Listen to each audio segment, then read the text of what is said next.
જ્યારે આપણે લીવરના રોગ વિશે વિચારીએ છીએ ત્યારે સામાન્ય રીતે મનમાં કોનું ચિત્ર આવે છે?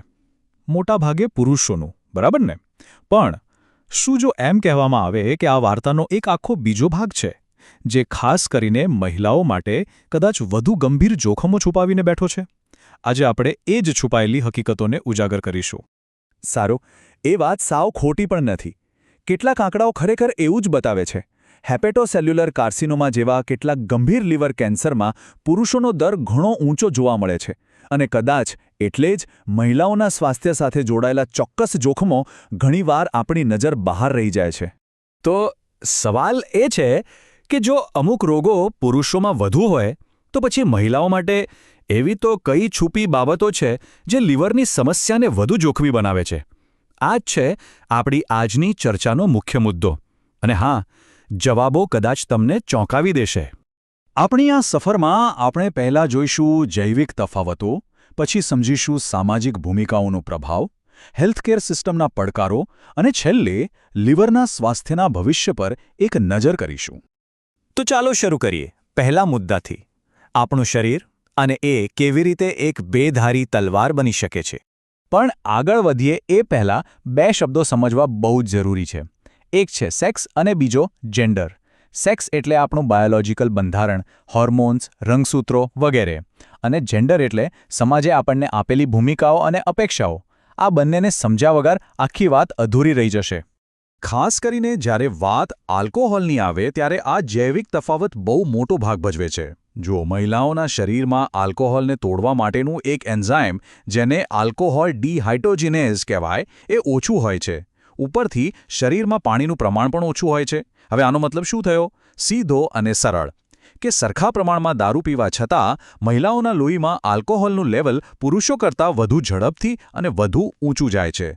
અને આના પરિણામો ખૂબ જ ગંભીર. ઓછા આલ્કોહોલમાં પણ લીવરને નુકસાનનું જોખમ વધી જાય છે. સ્ટડીઝ તો ત્યાં સુધી કહે છે કે મહિલાઓમાં સિરોસિસ જેવી ગંભીર બીમારી પુરુષો કરતાં લગભગ 6.5 વર્ષ વહેલી થઈ શકે છે. અને સૌથી ચિંતાની વાત, દારૂ છોડ્યા પછી પણ સિરોસિસ થયેલી મહિલાઓના 5 વર્ષ સુધી જીવિત રહેવાના ચાન્સ પુરુષો કરતાં ઓછા હોય છે. હોર્મોન્સ પણ આખી ગેમ બદલી નાખે છે, ખાસ કરીને એસ્ટ્રોજન. આ ચાર્ટ જુઓ. મેનોપોઝ પહેલાં એસ્ટ્રોજન એક રીતે કવચનું કામ કરે છે, જે લીવરને ચરબી જમા થવાથી થતા રોગો સામે બચાવે છે.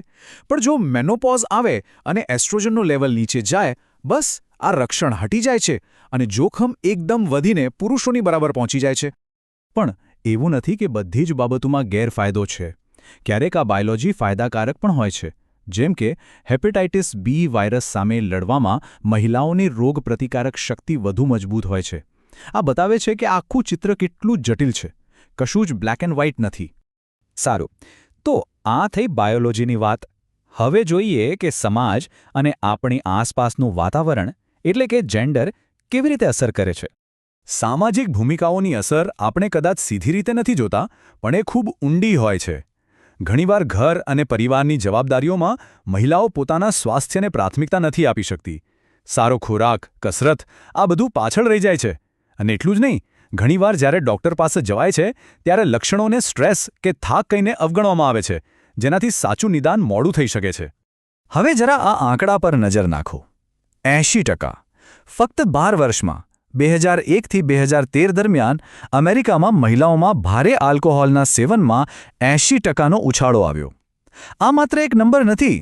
આની પાછળ બદલાતા સામાજિક દબાણો, વધતો તણાવ અને બીજી ઘણી વાર્તાઓ છુપાયેલી છે.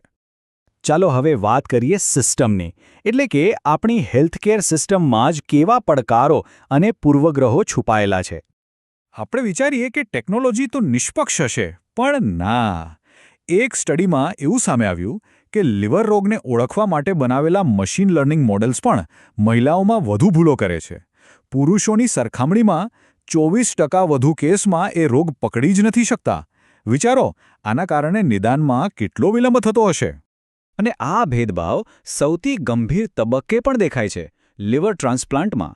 ટ્રાન્સપ્લાન્ટ કોને મળશે એ નક્કી કરવાની સિસ્ટમમાં જ એવી ખામીઓ છે જે મહિલાઓ માટે નુકસાનકારક છે. શારીરિક કદના તફાવતથી લઈને બીજા ઘણા પૂર્વગ્રહોને કારણે આલ્કોહોલ સંબંધિત લીવર રોગ ધરાવતી મહિલાઓ માટે ટ્રાન્સપ્લાન્ટ લિસ્ટમાં આવવું અને ટ્રાન્સપ્લાન્ટ મેળવવું બંને પુરુષો કરતાં વધુ મુશ્કેલ છે.